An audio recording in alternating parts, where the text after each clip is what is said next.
இரு திருமணம் யாருக்கு? பொதுவா தாரதோஷம், 7ஆம் இடம் கலத்திரஸ்தானம். இந்த கலத்திர பாவத்துல இந்த 7ஆம் இடமும் 2ஆம் இடமும், 2ங்கிறது குடும்பஸ்தானம், 7ங்கிறது கலத்திரஸ்தானம்.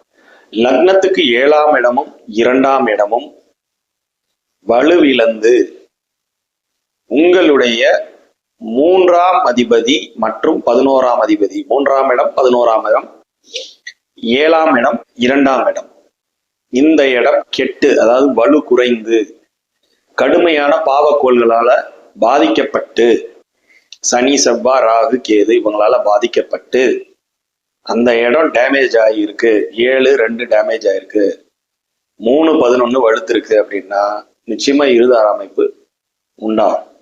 சரிங்களா? இதுல ஒரு சிலர் என்ன ஆகும்னா 7ம் வலுத்து 11ம் வலுத்து, அந்த மாதிரி 2மே வலுத்து இருந்துச்சுன்னா மனைவி இருக்கும் போதே இல்ல கணவர் இருக்கும் போதே இன்னொரு ரிலேஷன்ஷிப்பை பில்டப் பண்ணி கொண்டு போயிட்டு இருப்பாங்க. சரிங்களா? இது அதுக்கு அடுத்த செட்டப்.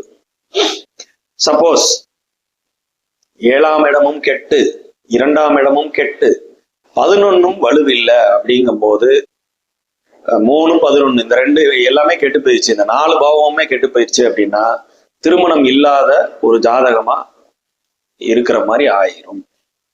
சரிங்களா?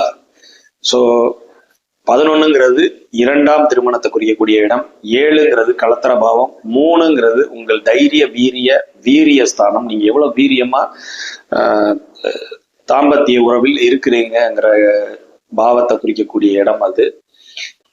2ஆம் இடம் உங்களோட குடும்பஸ்தானம். ஸோ இப்போ இந்த 4 ஒரு சேர கெட்டு போகுது அப்படின்னா திருமணம் மறுக்கப்படும் ஜாதகமா மாறிடும். 8-12, 8 மாங்கல்ய ஸ்தானம், 12 அயன சயன போகஸ்தானம். இதுவும் ஒரு ஜாதகத்துல சப்போர்ட்டிங் ரோல் மாதிரி. இந்த இடமும் கிடக்கூடாது.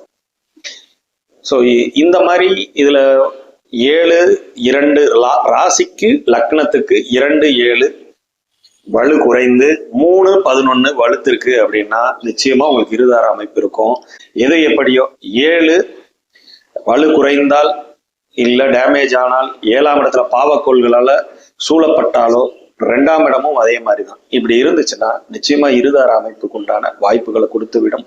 அது மட்டும் இல்லாம ஜாதகத்துல ஒன்றுக்கும் மேற்பட்ட தோஷங்கள், ராகு தோஷம், செவ்வாய் தோஷம், உணர்வு தோஷம், இப்படி எல்லாமே திருமணத்தை பாதிக்கக்கூடிய அமைப்புகளாக தோஷமா இருந்துச்சுன்னா அந்த இடத்துல திருமணமே இல்லைங்கிற மாதிரி ஆயிடும்.